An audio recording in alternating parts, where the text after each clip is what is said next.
evening, everyone. Can everyone hear me in the back? Okay.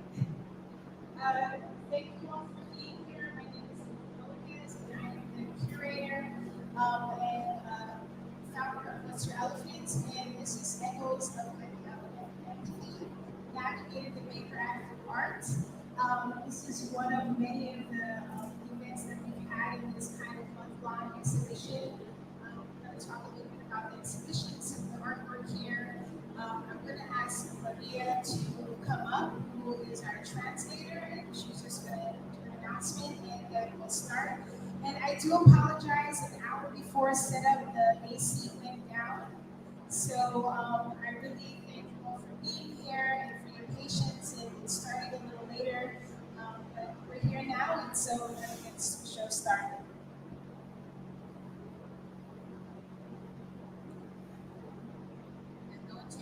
Good evening. First give this message in Spanish, and then in English. Primero voy a dar este mensaje en español y después en inglés. Mi nombre es María Angélica, mis pronombres son ella y ella, y hoy estamos proveyendo con mi colega Heidi interpretación en español como Our Language Services para asegurarnos de que hoy todos podamos participar en este espacio en el idioma que prefiramos. Si ustedes prefieren escuchar en español, se pueden escuchar. Tenemos interpretación disponible con este dispositivo donde podrán escuchar en tiempo real en español. Si quisieran, en este momento pueden levantar la mano y con gusto les doy un dispositivo. En cualquier momento pueden acercarse a la mesa de interpretación y les podemos dar un dispositivo. Bueno, y a los ponentes hoy les pedimos rigurosamente que hablen a una velocidad moderada para poder interpretar todo lo que van a decir y no dejar a nadie más. Gracias. Good evening, my name is Maria Angélica, my pronouns are they and she, and today, alongside my colleague Heidi, whose pronouns are she, her, hers, we'll be providing interpretation into Spanish with our language services to ensure that today we can all participate in the language that we prefer.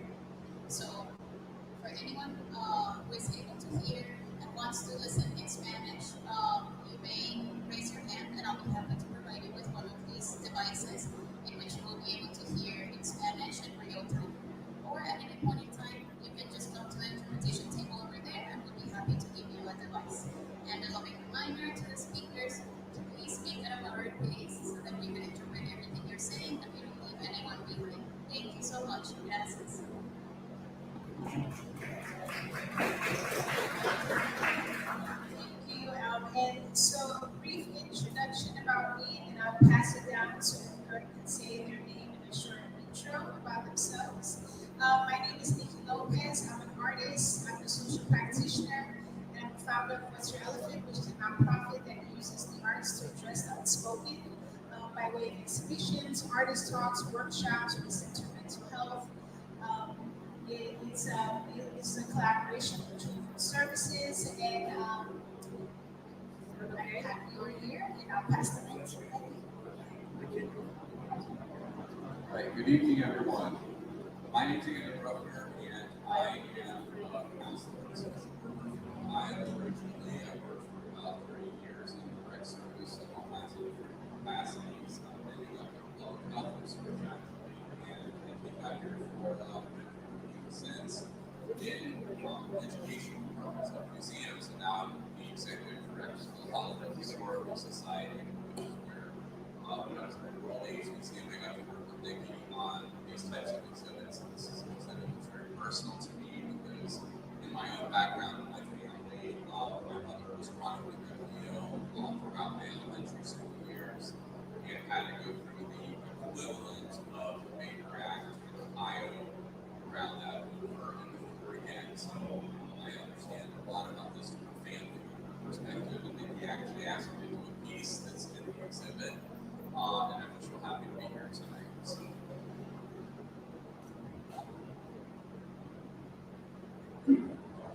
My name is Renzo Tarenga. I am a licensed mental health counselor by trade.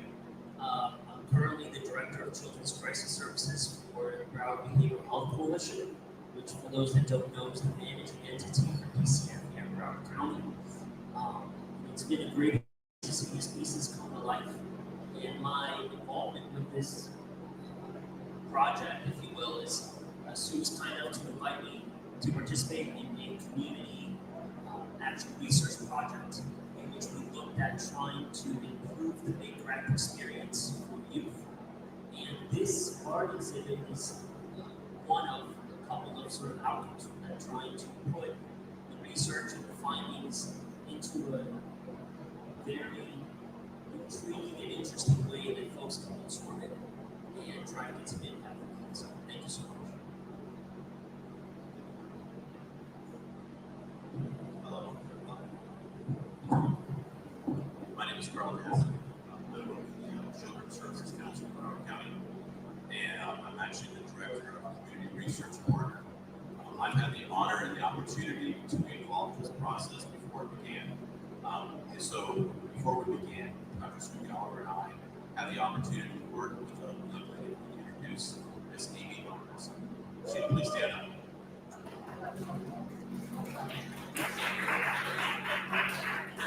What few of us know is that Niki actually is a faculty at the University of Pennsylvania and is part of the actual intelligence for social policy, ASIP.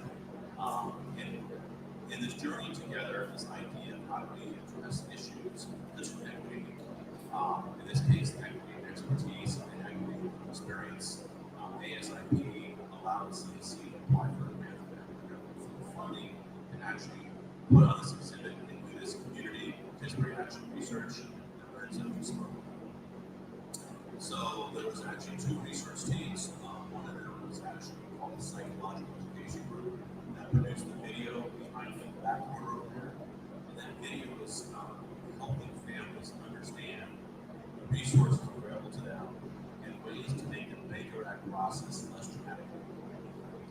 The second group is actually called the Basic Baker Act System Transformational Organization, BASE group. And the BASE was looking at actual policies and practices in Broward County and the state of Florida that impact people's experiences with the Baker Act. And for about a year and a half of research, where we had people that had every day experiencing working in these organizations and system organizations like foster care and child care facilities, or like Renzo working with the state system professionals.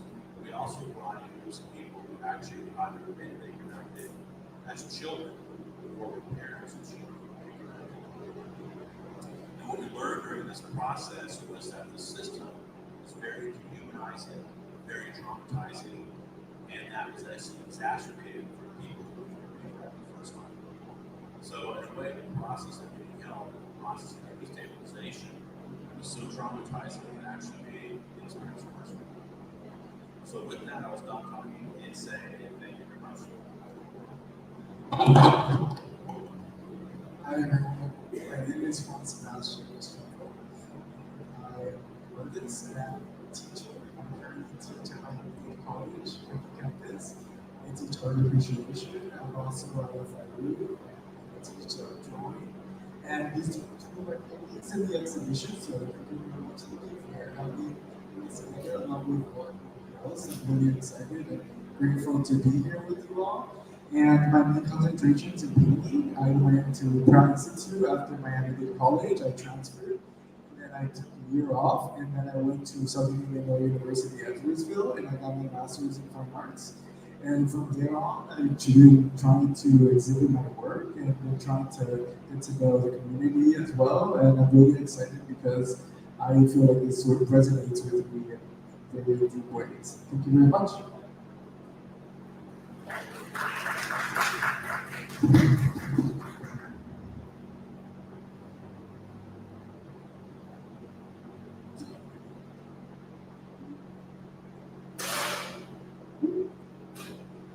So a little bit about, I guess you went into a little bit of the study, so at some point, maybe, I don't know if there's anything more to say that we talk about, but a little bit about echoes of empathy.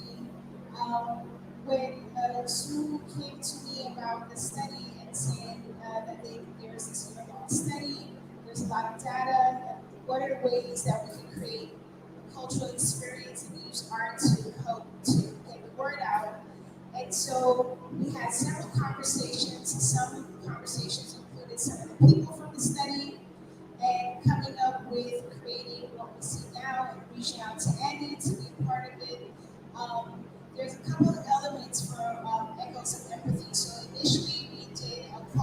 art. There's also 3 commissioned artists that was selected to create works specifically about this about the study and the exhibition itself.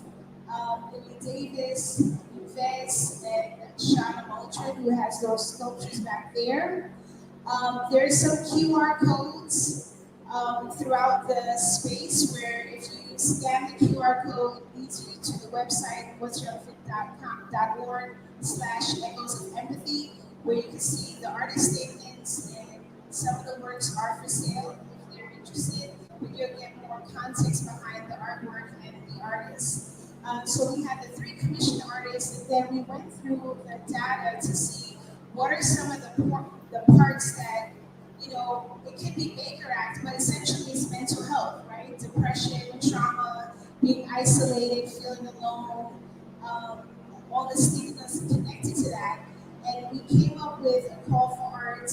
We had about 47 works submitted from 25 artists. We picked 17 out of those works that we felt best connected with the exhibition, as well as having unique points of view.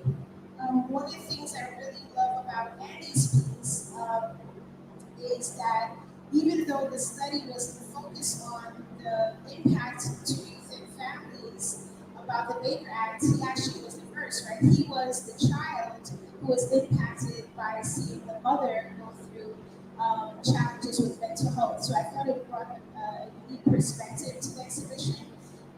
There's also a piece, the colorful piece with the white line, that's actually a virtual, it's a virtual interactive piece. So if you scan the QR code, then you see where part of the artwork comes up and you can actually take a little video. So I do hope that you take time to look through the artwork, get to know the artists. There's a lot of questions, you know, a lot of information on that's available, but also online. The other thing I want to point out, we do have Ian who's helping. Thank you that everyone had a program. So afterwards, at some point, if you could scan the QR code and fill out the questionnaire, that would be really helpful. Anybody who does works with grants and funders and just this type of work, right? We need the data to see how does the community connect to this thing and how is it important? Can we do more of these? And so you don't have to do it tonight, but at some point, if you could scan the QR code and do the questionnaires, a few questions. So let's see. Is there anything else about the study that you want to bring up?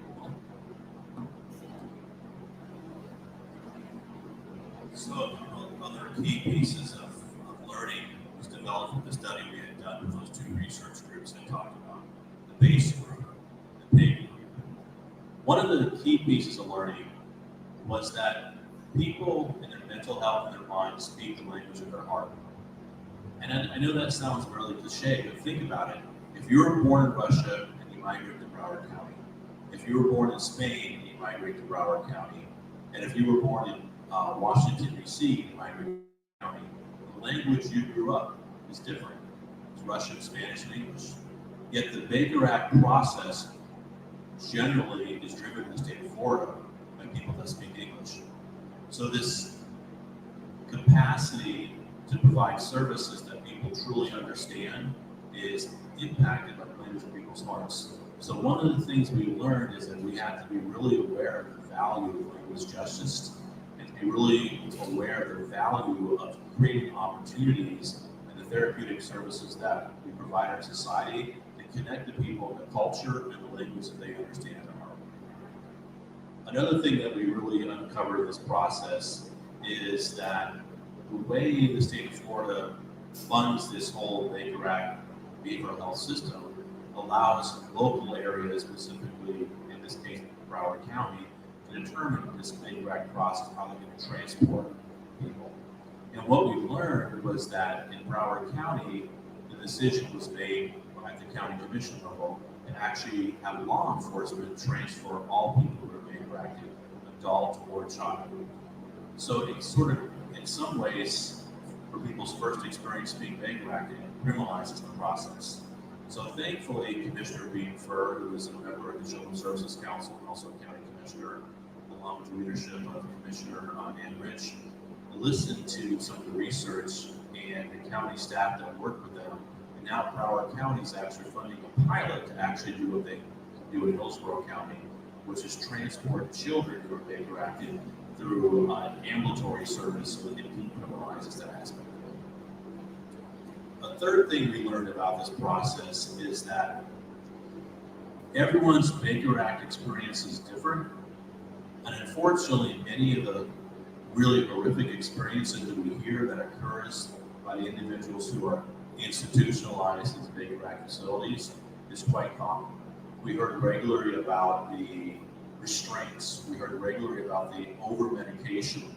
We heard regularly about physical sexual assaults that occur. And it wasn't one or two people that had reported these experiences, it was multiple. So it tells us that one of the things for the purposes of our event here is not just to help share the lived experience of those who are Baker acted, but the research findings that we need to share with the professionals who work in the system to really begin this process of empathy.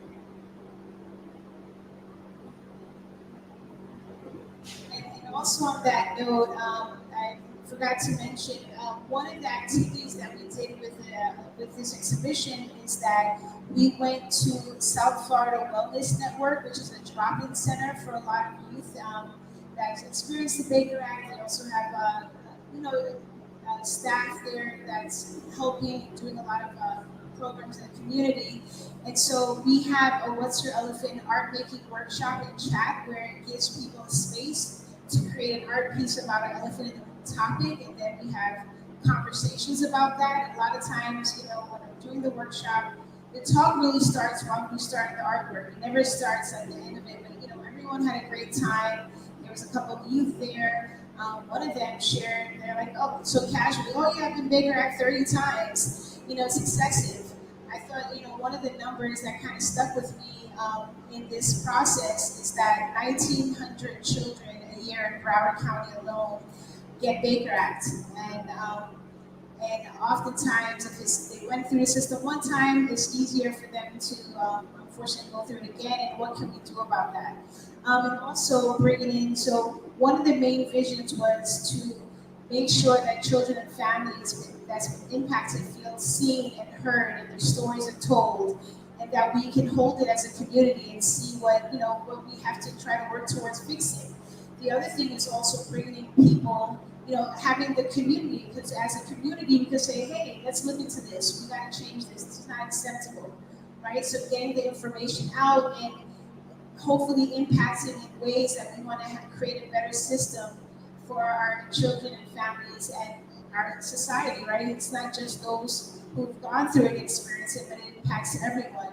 We also had last week where we had some commissioners, we had Broward County Schools, some other stakeholders come in, see the exhibition, as well as had a talk about some of the things that came up in the study, what are some possibilities, what are some organizations that might be able to have some support, and like what does the system look like, right? Is there something that we could do, and having the Baker Act be like a last resort before that happens. So those are just a couple of key points. We do have one of the artists that did you want to come in and talk? Yeah. So we have Shauna. She was one of our commission artists, and I just want to give her a moment to, are you ready? To introduce herself and talk a little bit about, talk right into the artwork.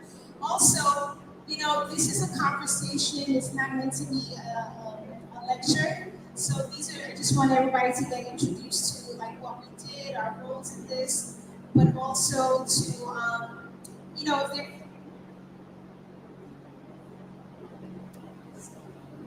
test, back. So if there's something that you want to say or ask or add to, feel free to raise your hand, or we'll definitely address that. But yeah, Sean was one of the commission artists, so if you could introduce yourself a little bit and talk a little bit about your piece. Well, good afternoon, everyone. Apologies for my tardiness. My name is Shauna Lopez. I'm a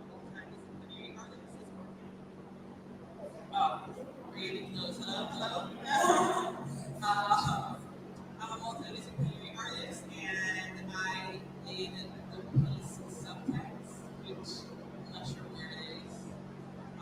It's the sculptural piece that I did after I learned about the theater act. I didn't really know much about it until I did the research and had been active and working with it. And so it was really a moment where I was talking to people about it, and everyday people like, hey, I'm being commissioned to work on this project. It's about a bigger activist. I was so surprised that everyone I talked to had either been a bigger activist themselves or somebody in their family that had been bigger activists. So I was like, wow, this is something that's happening to everyday people. So yeah, that was an interesting take from it, and then my work is really inspired by those conversations and my research. And so, let's see. So we'll talk a little bit about the art piece. Actually, I have one art piece in the show, which is called Hero's Journey. And it talks about my journey of dealing with past traumas, mental health. And it was actually a piece that was inspired by a group project I did when I was going to the Nancy J. Cotterman Center, where it talked about what are the words that you associate with, your traumas, your challenges, the things that I'm working through. I'm a survivor of many traumas, including sexual abuse, and so that piece was about feeling the bottom is damaged and powerless, and ugly, all those things. And then the top part goes into self-love, growth, empathy. And so for me, a lot of my work has mask and mask elements. My focus is art with a purpose and telling my story, and it's a story of me, but it's also there's so many people that's gone through that. So that's a little bit about that piece there, and I'm gonna pass it to Juan. So Juan has these two pieces on the wall, and if you could talk a little bit about the work in this connection to the show, and but yeah, talk about the work.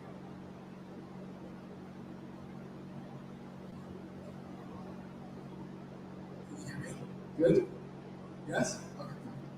So I have two paintings here. Right here, the red and blue, green and red here. And as you can tell, I have used a lot of colors. I'm really interested in color theory and all these key terms that you study when you're at school. And it's really interesting to me, and I wanted to incorporate it in my work. I really like painting because I'm able to create my own symbols. And so I'm really interested in creating a story. So the story that I've told here is one of crisis. I think everyone can go through a crisis. You don't know until you're put in that position, until you actually dial the crisis number. You're like really sort of trying to find yourself and sort of alleviate yourself. So I wanted to represent that through my work. Not with only color, but with also just symbols, the figure, in a domestic interior space, because I spend a lot of time in my home.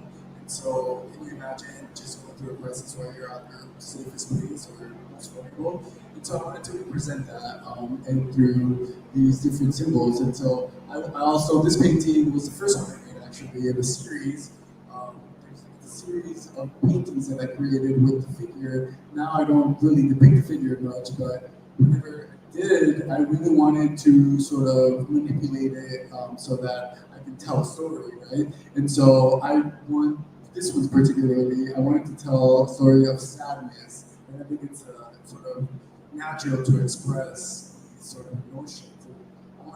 And I wanted, for it to be okay to be in a state of, sadness and whatnot. So I wanted to make a painting about it so that I can kind of share with everyone that you're not the only one that's going through certain situations, such as I think it's kind of acceptable. So I wanted to kind of embrace not only color but also tell a story and kind of distort the human figure in many ways.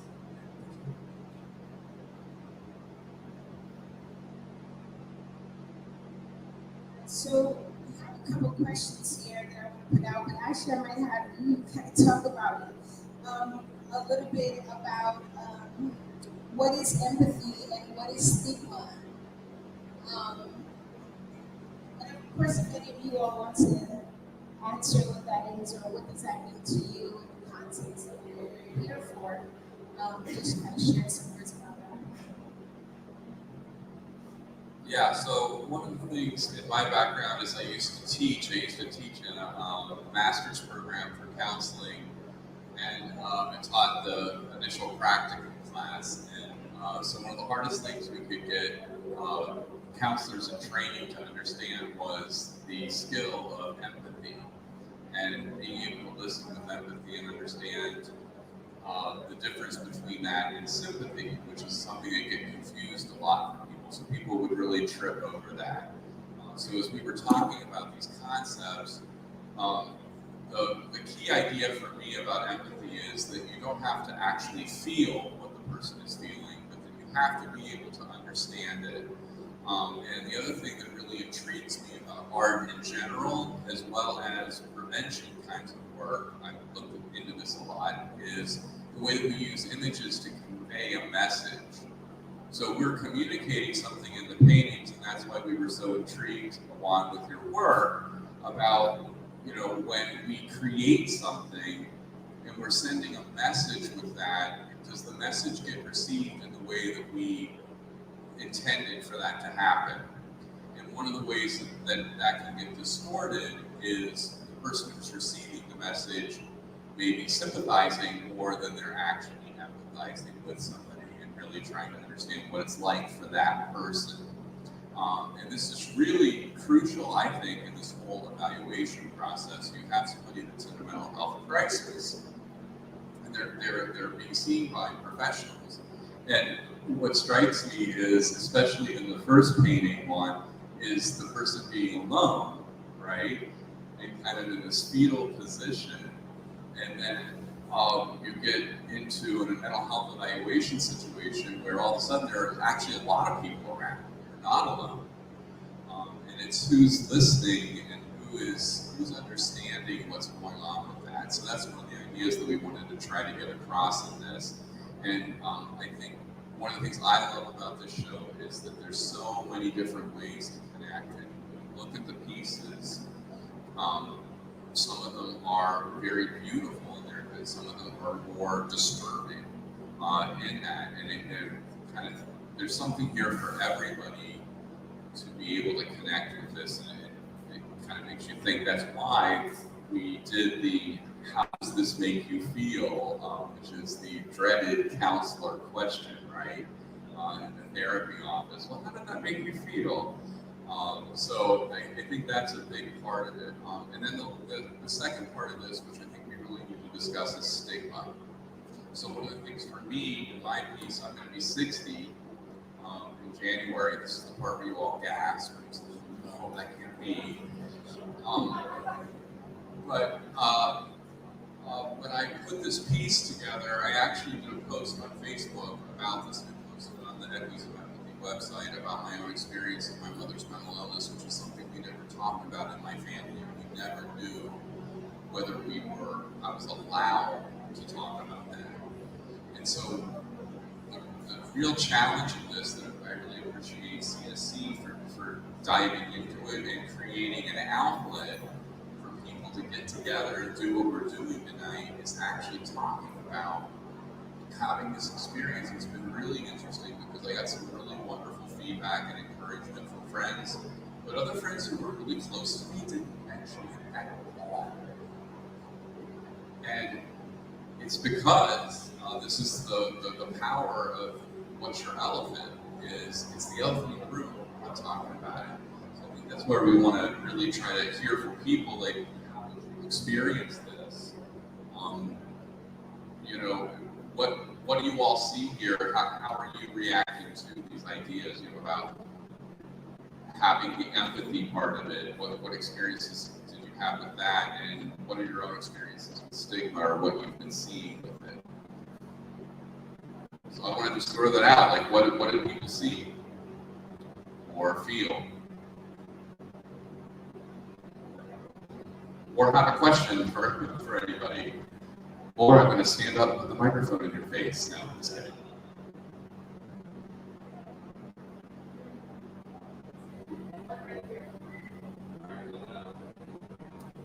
Hopefully this works. Yes. Alright, so I am a Caribbean queer, and that was the other Oh God, okay. Here we go. I am Caribbean and queer, and growing up in a queer home, queer was someone not talking about. And when I came out, literally the words that came out of my mouth was, I would be happy if we were. And I continued to talk about it, continued to talk about it. I also live in 60. And not too long ago, I talked to my mom and I said, look, you're missing out on my life. And I'm inviting you into my life so you don't miss out.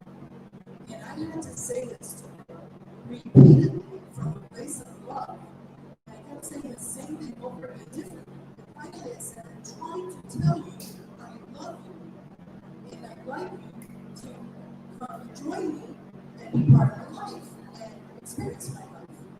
And that happened right after a Proud event when my mother was like, don't tell me what happened. You don't know how hard it is. I'm worried about your soul. Blah, blah, blah. The elephant in the room, right? I'm not supposed to talk about it.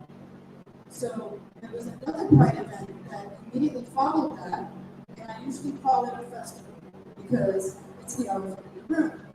And I tell my mom, I'm going to a festival. Really? Where? Oh, in Miami Shores. What is it? It's a Pride event. Are you going to be safe? My mother turned. Thank you. That is wonderful. Thank you so much. Anybody else?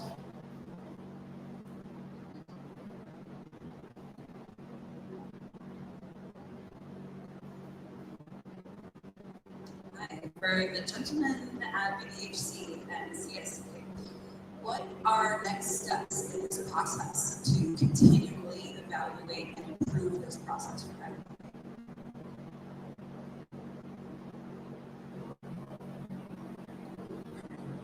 Thank you for the question. Good, okay. So a couple of things came out of this. I think from a stakeholder and community, trying to bring the community together, something that CSC started was what we call the Big Red Learning Community, right? So that's a group of system professionals, and we also have invited several folks that have lived experience to continually bring together key stakeholders and people around the table that could potentially make decisions that could have a real impact on the process. And so that is precisely where the pilot for the transportation bankruptcy came out of, right? So having initial discussions, we had somebody from the county, right, sitting at that table, and so it's like, who's responsible for the transportation of kids in Broward County? We had to figure it out. It's Broward County. So can you, Mr. Broward County, right now? Can you talk to the other people, right, in your office to see what can be done, right? And so then that started that process, right? And then that person would come back and gave us updates of how it's going. And several months later now, this program, right, having a pilot that hopefully will start soon about transporting youth to Baycrest with ambulatory services versus law enforcement vehicles. Right? We hope to continue soon, and CSA has gracefully passed the baton over to BBHC to continue to host these meetings. So we're going to be continuing to try to bring people together to be able to continue along that process. I'll just go fast. So, one thing that was also discussed was the importance of hospital staff sort of being reminded, right, of talk about empathy, right, of what these kids are going through, right? And so I'm just kind of bringing out units now, maybe, I know it's something that we talked about, maybe the next iteration may be, how do we infuse that Carl was talking about? How do we infuse the heart? Because one thing that sometimes gets lost upon us is, yes, these experiences are traumatic. Right? Kids and family members sometimes feel like they're treated less than. Right? But as a system professional, right, at the end of the day, I can't speak for everyone, but I would dare to say that 99% of the people that got into the field that are working in those hospitals did because they want to help others, right? And so sometimes with the monotony of I have to punch in, I have to punch out, I have to make sure I take my breaks on time, I have to make sure, right, all the check boxes on my to-do list get checked, right? In that grind is when sometimes the heart gets lost, right? But it is not their fault, right? It's sort of that system that kind of comes together. So to answer your question, we continue to look at ways in which we can improve the process. And I think the next piece of it, along with the video that Paul mentioned as well, is hopefully trying to, how do we start maybe sharing that video with hospital staff? I mean, is it in service during their lunch break, right? We have to have a lot of people be on board with that, but that's sort of the things that we're trying to do as a community to further move the bar forward. Right?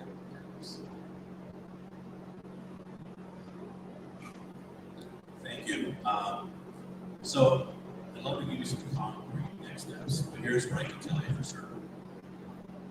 Last week we had a group of individuals that were the CEO of various organizations that touch this big process. So that conversation has begun. That included representatives from Medicaid insurance providers, the school board of Broward County, county commissioners, the CEO, president of SCSC, and several other organizations that were involved. And one of the consensus, and also ADHC's president as well. One of the things that they all agreed upon is the importance of prevention services. So I know that's a common word, we all think about that. But I know that CSC is going to continue our effort to think about prevention at a very community level through our healing program, through our community health workers, live in the communities that they serve, and give folks the resources they need to prevent and prevent this process. Another thing is to continue to work with PHC to try to reach out not just to the individuals who work in the severe child facilities, but equally important those that are actually making a call and people they connected, which is pretty evenly divided between schools and hospital physicians. So getting those groups of people to understand what it means from the perspective of someone who's been interacted with each person is part of the investment. The other thing that I was sort of working on in this conversation last week was the value of art, not just as a therapeutic process, but as a way for people to communicate with society. So I'll leave you with this thought. Next to the speaker that Sue kept playing with, the very top picture, those 3 rows there, was actually from one of the individuals who lived experiences being made back as a child. I will simply say that one of those pictures was shared while they were talking to their school counselor virtually during COVID, and they were being interacting with 12 hours. So that's how powerful the arts are for telling the story. So I do know as an aspirational goal personally, and also the CSC, there is internal conversation about how we can continue to create opportunities for events like this to help young people and children communicate with society and their experiences.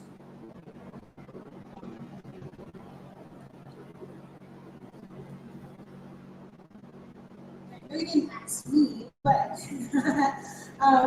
but my hope and goal is that with this exhibition is that the arts are seeing more and more in how the important role that it plays, right? It plays in processing, in prevention, in sharing stories.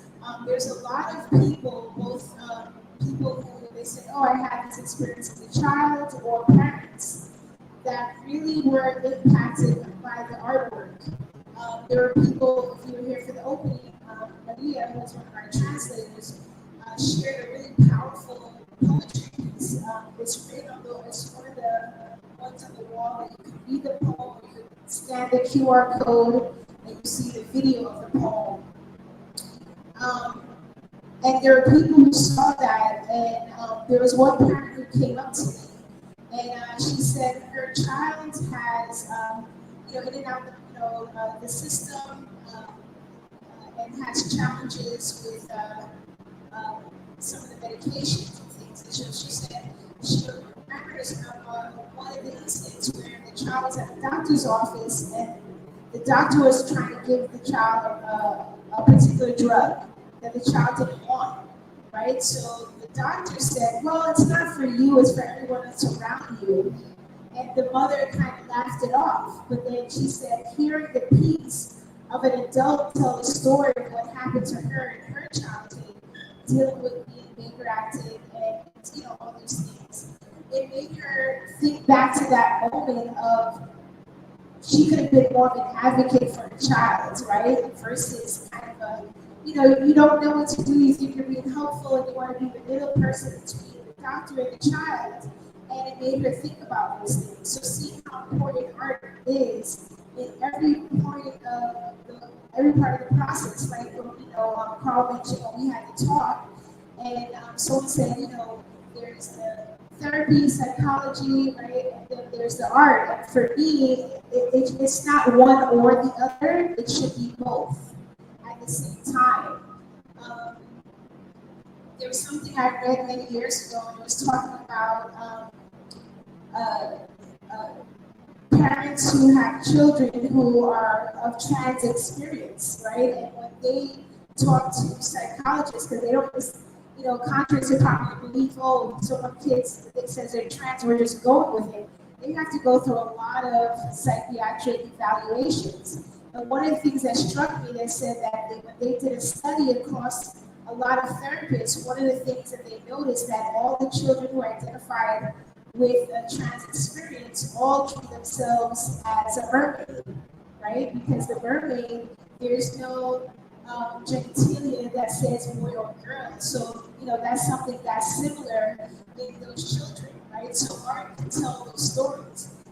The same way how, that child who had a picture, you drew something, they're like, okay, 12 hours, we gotta take it in, right? So art can be used to share something really heavy that someone is not able to share or not connected with, you can't talk to them, give them some crayons.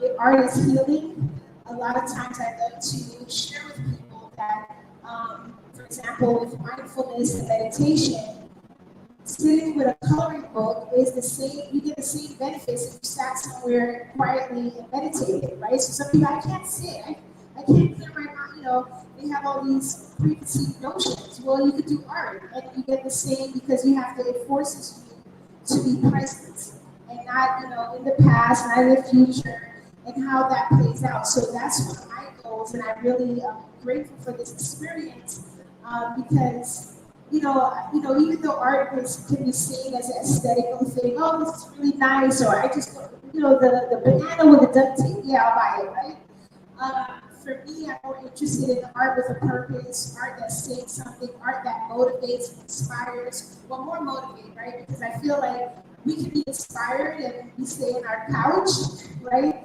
So I want people to be motivated where they say, what can I do? What action can I take?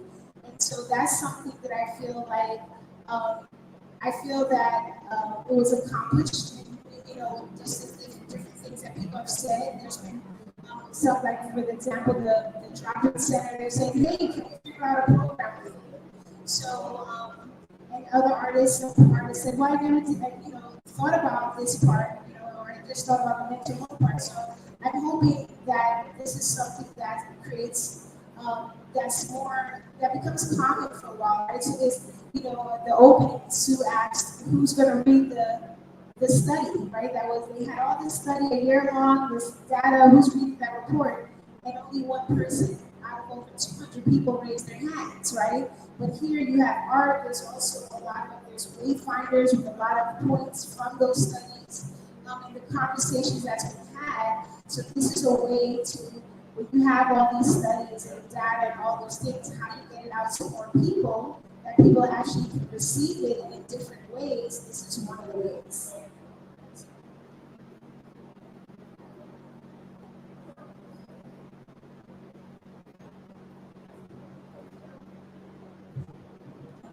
Hello? Oh gosh, it's me. I know.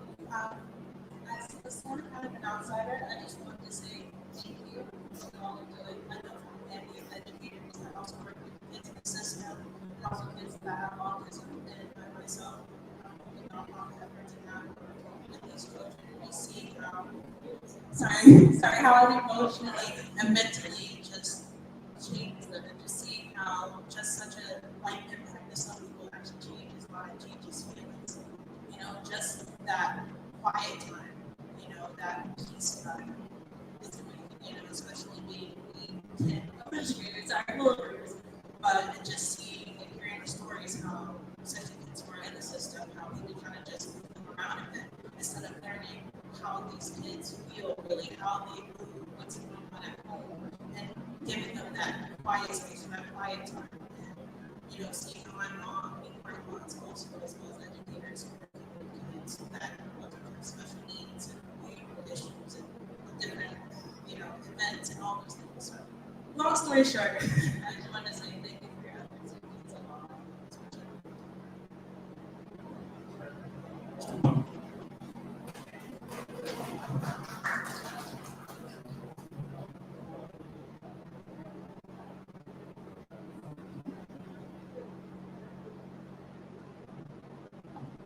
Anybody else have any feedback, questions, comments?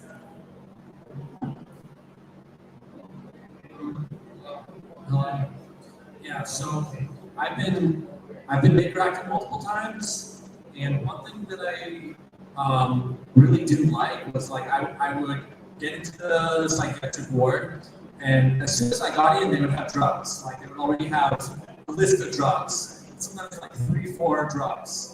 I remember a time where I was in for mania, and one of the drugs was an antidepressant. And another time that like there was like 3 times a day this addictive benzodiazepine medication, and like I don't know how they came up with the drugs they came up with. I feel there's a lack of accountability. Like I don't know. Like if I were to have drugs from my doctor, there's a conversation. There's like so like why do you think we should do this drug and not that drug? Oh well, because this one causes weight gain. Like, why do you think we should do this drug and not that drug? Oh, because it's something else. But when you come to the psychiatric ward, drugs sort of get thrown at you without any conversation, and there's no accountability from the psychiatrist. There's very little information, and I think that I think the psychiatrist should be held more accountable. Like, it should provide like a reason. Like, I'm giving you this drug because I believe you have mania, and this drug will fix your mania. Or like, I'm giving you this drug because I believe you have depression, and this drug will fix your depression. And I've seen people in the psych ward who, like, maybe they were like, they couldn't speak, and they appeared to have like some sort of like retardation or acting out, and they were given drugs to like make them not act out as much, but the drugs weren't for like a condition that they actually had. Like, it's not like you have depression, we're giving you an antidepressant, you have mania, we're giving you an antimatter. It's just like, we're just shoving drugs down your throat. And I don't think that's the right approach. Thank you. That's really important. To hear that, the real lived experience of it that way, and it resonates very much with what other things we've been hearing and we've been thinking about. Thank you.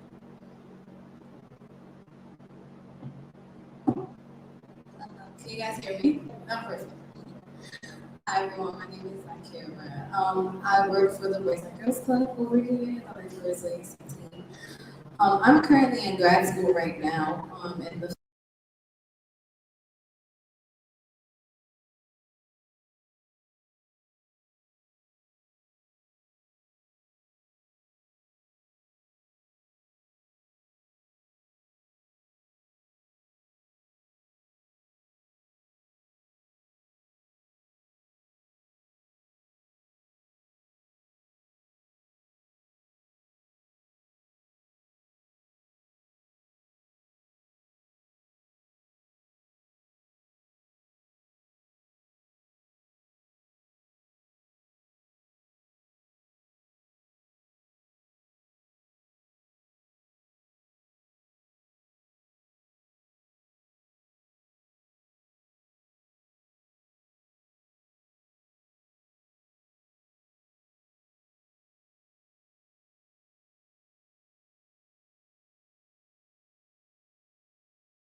dealing with youth and teens in Baltimore versus dealing with youth and teens in Florida, even down to homeless populations, that the resources are so scarce here. It's like you have to be destitute to even receive any type of help.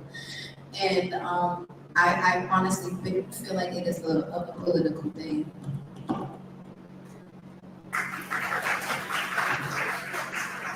Thank you. I think one of the really cool things about the project, and I'm going to have Carl talk about that, is this whole idea that we are trying to look at what the system looks like. So thank you. That was a very intuitive, thoughtful question. I'm going to try to avoid the politics and let you know that, believe it or not, at one time, Florida was sort of an international and national leader in this idea of helping people having mental health emergencies. That was 1971 when the act was actually passed. So as a result, Florida has one of the oldest, longest statutes about how our systems have to operate when someone has a mental health emergency. Over time, what has evolved is it's become more of a cautionary process for schools and hospital physicians to use the Baker Act as an opportunity to prevent liability problems. So, for one thing, a lot of people may not know this, but in Broward County, 1,900 times last year, children under the age of 18 were admitted to Baker Act facilities. But what's interesting is that's only 30% of the kids who actually started the process.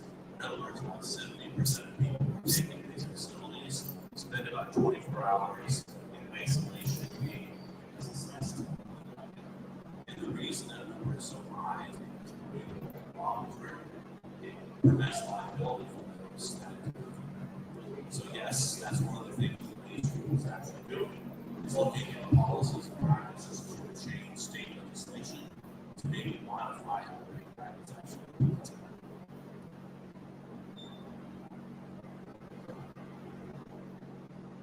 I asked Ed to come up here. Ed's with South Florida Law School. He worked with me at Niki, and to talk about the other end of the process. I don't know if you all know what was out there, because I had no idea that Hollywood about this facility and age and stuff. Okay, right here. Ed Narvez, I work with community outreach for South Florida Wellness Network. I am an individual who belongs to the myself. I suffer from mental substance misuse. As far as how our agency works, we work with folks who are going a long process and well out. I have an experience, I have worked with individuals in the crisis center. That's how here this group are. It's like everybody's saying here, not everybody can express themselves like this, and that's how they can express themselves. Crisis center, I'm interacting with up to 30 people when I was over there. Maybe I connected 2 or 3 like that. Right? Once they get up, they come to one of our facilities after the fact, interacting with us, we see it all cleaned up, painted, how's it going? We work on a piece of artwork, 3 months later, they did installation, that's a piece of their testimony on the wall. So that's one of the efforts that we use in order to mentor people, because we have that lived experience. Our agencies, there are entities like us that are out there. Not everybody knows, but I thank Andy for coming out and inviting us out to, we have a couple of pieces out there in the back corner, but that's how we approach it. One of the many efforts that we have, youth, results in a whole family effort, assertive outreach efforts that we work with different municipalities. We go out to the scene, we offer people services, we hear them there, we literally meet people where they're at. So, thank you everybody here. This is part of what we do, and thank you. And check us out. We're already right off the tap. That's one of the many locations right now. We have 4 locations, 2 in Fort Lauderdale, our solid locations out in Hollywood. We just opened out.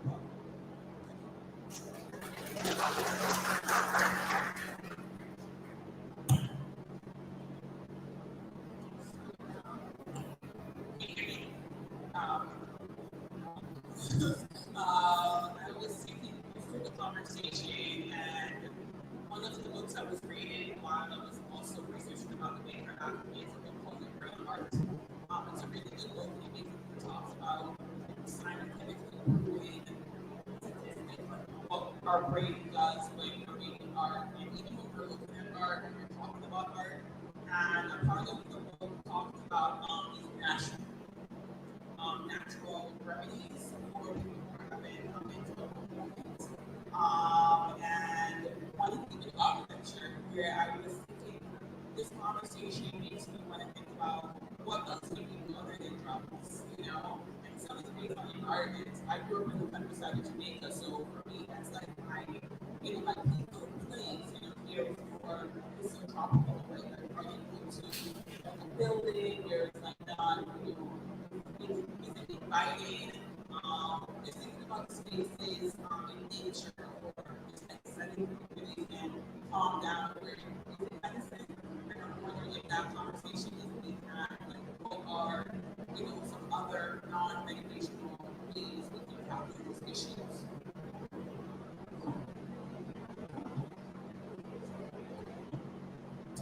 So, I guess I'll just kind of say things as I'm thinking, and just kind of think out loud. In terms of alternate, what's called solutions rather than medications, I think peer support is definitely, I don't even know how to describe how under, I don't know if the word's appreciated or just untapped is. I say it all the time. When I was a clinician, at one point I was a part of a multidisciplinary team. So I was a clinician, there were peers who were specialists with me, and I say it everywhere I go. The best clinical work that I was able to do was when I was able to team up with a peer. Because sometimes as a clinician, I'm not able to sort of reach youth, particularly youth, their own animals, so to speak. But being able to talk it through with a peer in the presence of the youth was so impactful. So that's definitely one. I think we definitely, in council programs that are part of in the past, art is something that we try to incorporate into the therapeutic process. Not far from here. There's another word, Gallows Center. Once a year they have a event called Easel on Fire, which is a profit center. Actually, they participate as well. And so they put together art pieces that both adults and youth contribute to talk about their mental health journey, if you will. So I think those are some of the ways that we can, hopefully. It's tough. The medication piece is tough, and I think that to sort of feedback to your question, I think you're very valuable in how it appears as a person going through the process, right? That you're just sort of stuff you're trying to do, right? Right. And I think that goes back to Carl's explanation of how, the law was passed a lifetime ago, almost, right? And so, at its bare essence, a Baker Act is really, a perfect scenario is meant to stabilize, right? Because the person going in should be in crisis. And Carl's point is where you take the instance of the youth, right? That person was talking to the counselor and showed them the picture. Right? This is what I drew. Right? Maybe they weren't actively trying to harm themselves at that moment, right? But that counselor enacted the Baker Act law to make sure, right, that that person didn't harm themselves. But in essence, the person that, let's call it, is the best candidate for Baker Act should be going through a crisis. It's almost like, if you think about a medical condition, right? You're having a heart attack, right? The doctor's going to put the paddles on you. It shocks you.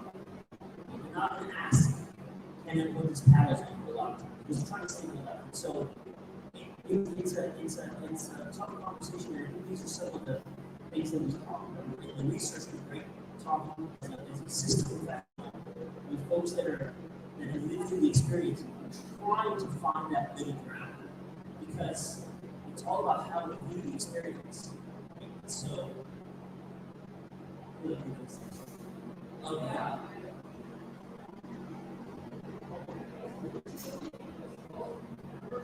Right.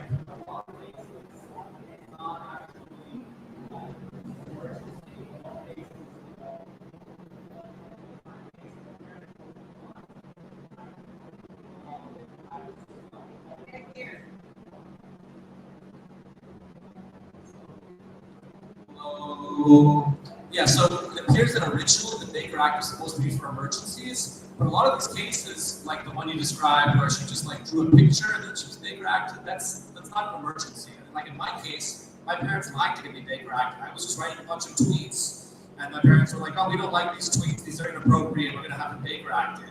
And it's like you're Baker Act for writing tweets, like, you know, and like that's not an acute emergency, and like.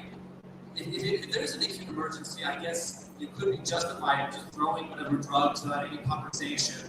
But like, if it's not an acute emergency, you know, that's something you follow up with your psychiatrist in like 15 days. And then your psychiatrist will be like, well, maybe we should up the dose of this, or maybe we should try that. But, you know, it's being abused sometimes.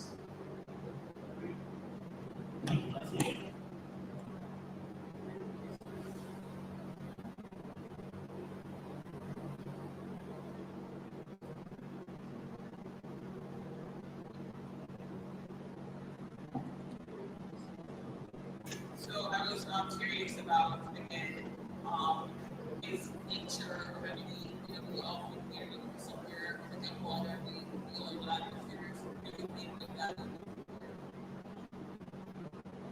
I will say a lot of the sessions that I had as a clinician, particularly with youth, was going out and just kind of walking around the block, like talking and walking, if you will.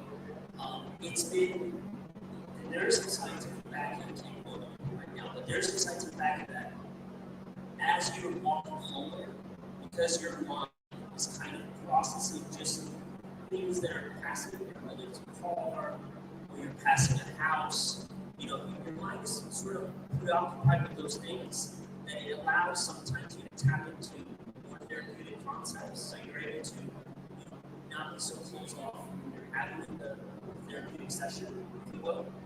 So there is some back to it too. You know, walking and talking, as I used to call it, you know, is really can really be beneficial. I think a lot of people. Yeah, that's the other reason I really wanted Ed to talk about the South Florida Wellness Network as an example. Because if you think about somebody moving through a system, if you go, I really encourage you to come see the facility because I'm very proud we have this here in Hollywood, where we have it's a nice place to go. It's very welcoming to go in, and there's all of these different ways to connect. The only one that's not really there because it's in a shopping plaza is nature. There's not really a park right by it, that kind of thing. But there's music, there are video games, there are books, there are crafts, there are all these different ways. And I think that, you know, this is what we were trying to do, and I think that we're accomplishing tonight is looking at what we do with community. And we're trying to create community because that's what ends up happening. And I think I'm so happy you're on. Like, but, you know, how are you feeling about what you're hearing tonight? Because to me, you're picking some of these issues in the work. And I'd like to hear more about you because you're listening to it from when you first submitted the work and now when you're here follow up. Well, I think that the visual arts has the potential to make people more aware about these topics and themes that we can develop a little bit more information about. think the arts in general stimulates the economy, the form for individuals to express themselves, in other words, to become better citizens. And also, I mean, it just has so many other remedies, therapy as well, which has been discussed here. So I think there's a lot of potential in the visual arts. We come together as a community and we sort of try to raise awareness for these kind of toxic themes. And so from the beginning to the end, when I was making these paintings per se, I was just starting out, visual arts field, making these paintings because it was really a new sort of perspective. Before these paintings, I had made black and white paintings that were very sort of touched upon like architectural themes that are not necessarily present in the pictures here, but I wanted to sort of develop a new body of work, and so that was sort of my approach. I wanted to sort of be a little bit sort of more kind of vulnerable by representing the figure and kind of trying to be more in touch with myself, with trying to develop these narratives and I get to know who I am, So I think one of the ways in which I do that is through painting and to going to my studio and to teaching as well. I think teaching has allowed me to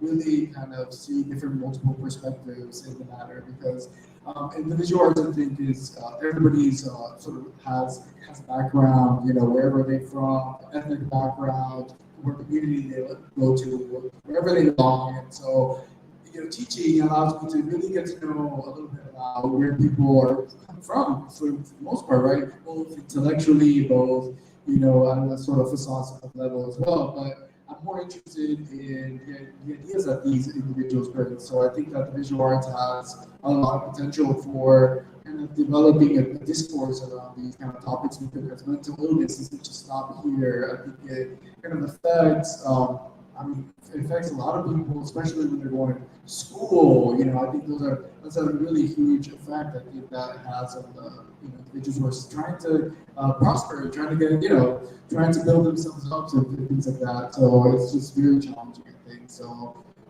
hearing everybody talk now about some of the concerns or some of the rewards that has there for this research that we've conducted, I think that there's a lot to be said about the way in which individuals are trained to sort of kind of cope with the situations both at a professional level and also both at a vulnerable level. So I think the visual arts kind of provides that sort of network and information and sort of community to make people more aware about these kind of ideas that do happen. Occurs can happen to anyone. So this is very challenging, especially when you have to deal with your other facets of your life. So from that perspective, I think I can really understand. So, thank you. Any other questions or concerns, or please let us know. We would love to answer.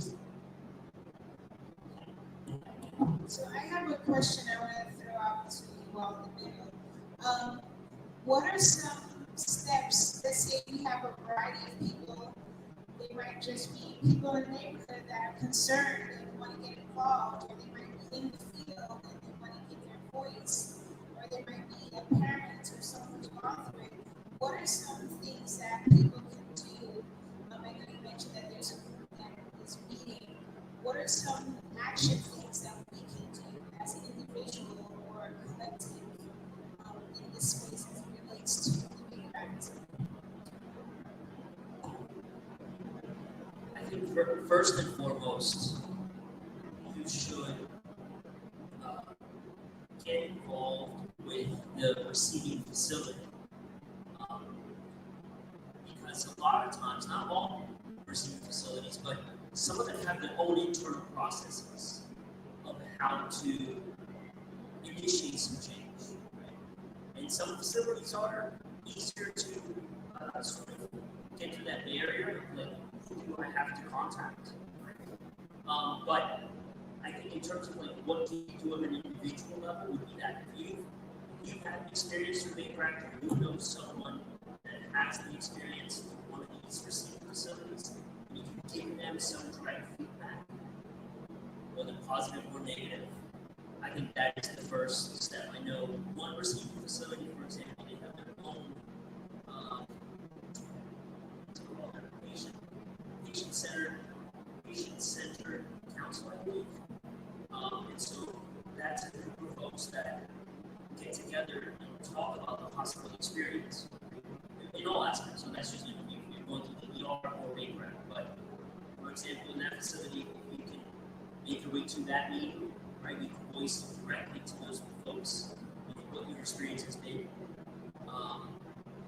Sometimes it takes some complaints, to state level agencies, but that is sometimes, once we all know this, right? It's the dog that barks the loudest that gets the attention, so to speak. So, if enough feedback and comments gets piled up, right, people start to notice.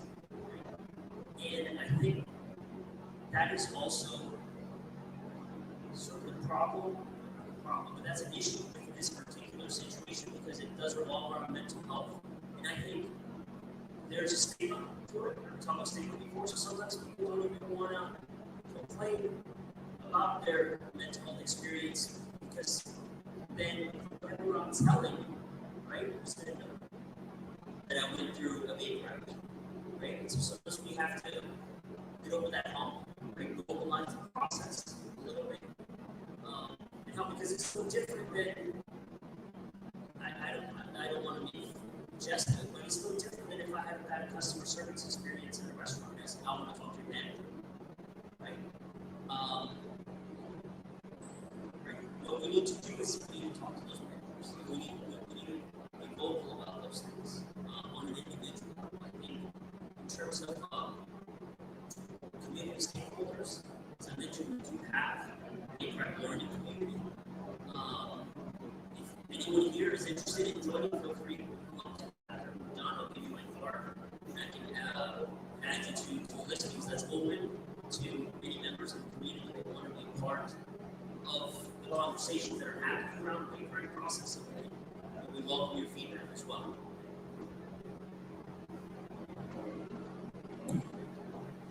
So I think sometimes it's easier to change people in institutions.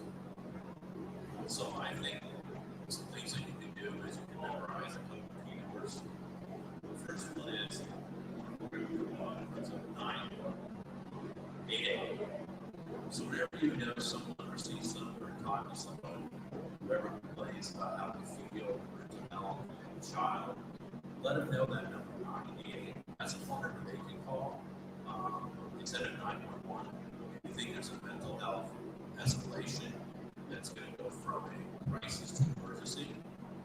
Also, there's another amazing number you can call, and it's the mobile crisis response team. That number is it's on the video back there. What I will add to that is that you connected to the mobile response team. Right? So, it typically happens when parents or family members are going through a crisis.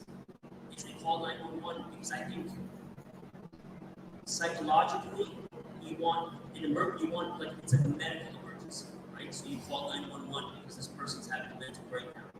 But a 911 dispatcher may send an ambulance, but they're also going to send a police officer, right? And then that goes back to the whole criminalization of the whole thing because in the state of Florida, a police officer can also enact or start the big process, or because they do the transport, right?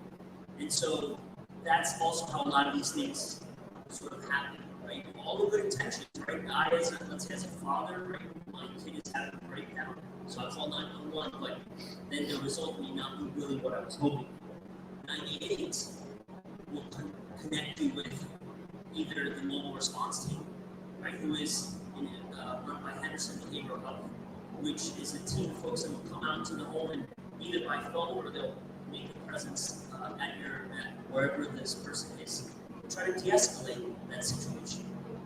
And if they're not able to de-escalate, then they also have the means to initiate the VAPRAC process.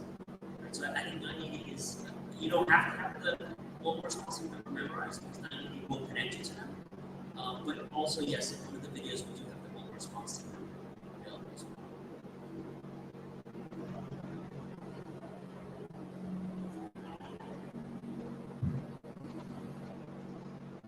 First of all, thank you, all of you. Shout out to us. That's not totally that. You guys are awesome. And so, in the vein of make enough noise, who is the governing body or oversight for facilities that accept vagrants?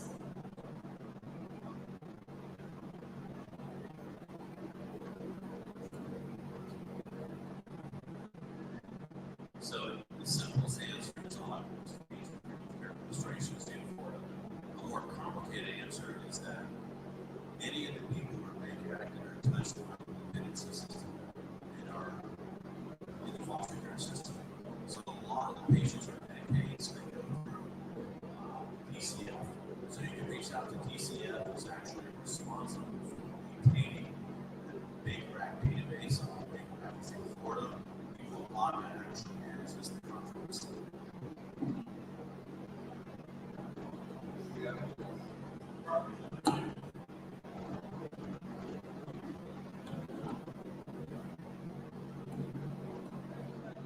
Anyone else?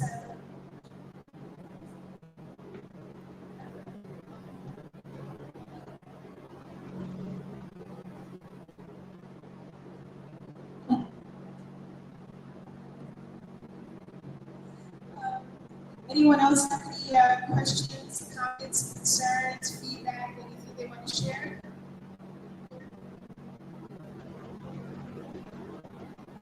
And also I want to recognize Commissioner Delma. You say hello. Sorry I arrived late, and this is a really important program on a really important topic. And I'm really looking forward to the opportunity to look at the art and at the accuracy data. Thank you so much, Niki, and all that were involved with bringing this to Hollywood. Thank you.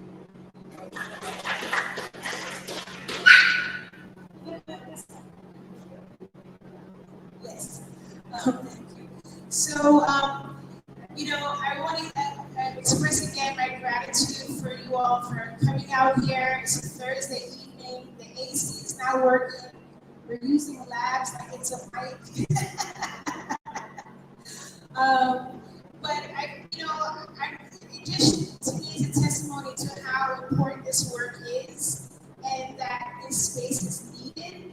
And I'm just really grateful to be a part of this facilitation of this type of event and conversation, and the layers that's that we're talking about, the different types of people in the room, and I'm really grateful for that. I do know we're live on Instagram, on What's Your Elephant, and on Facebook and LinkedIn, so thank you all. I know there's a really long live, so whoever's on there, thank you so much. I do want to remind you all, so we have a little bit of time to be here. We're going to be here till 9. Take some time to look around the work. There's some QR codes I said earlier. You can scan the QR code. It will lead you back to the webpage on What's Your Elephant, where you can see, kind of a summary of the exhibition, the other dates. You'll also see all of the artists listed. There's also a link to the artist statements. So each artist provided statements or some other extra conversations to go along with their work, and how you can connect to them. There is also prices. Some of the works, not all the works, is for sale. 10% of that sale does go back to the What's Your Elephant nonprofit organization as a donation.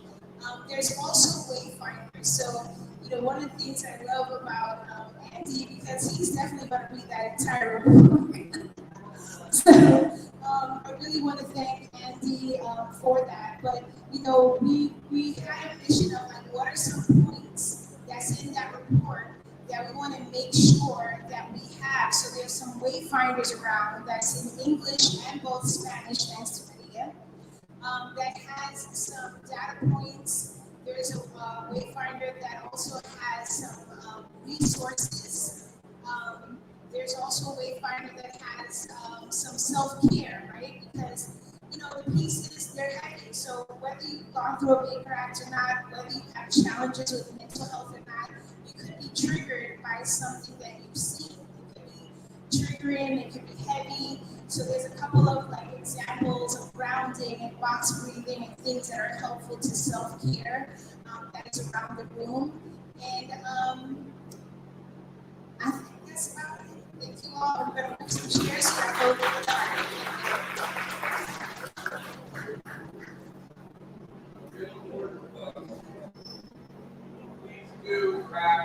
Grab the evaluation and the program and do the evaluation for us because it's really valuable for us to get feedback about that.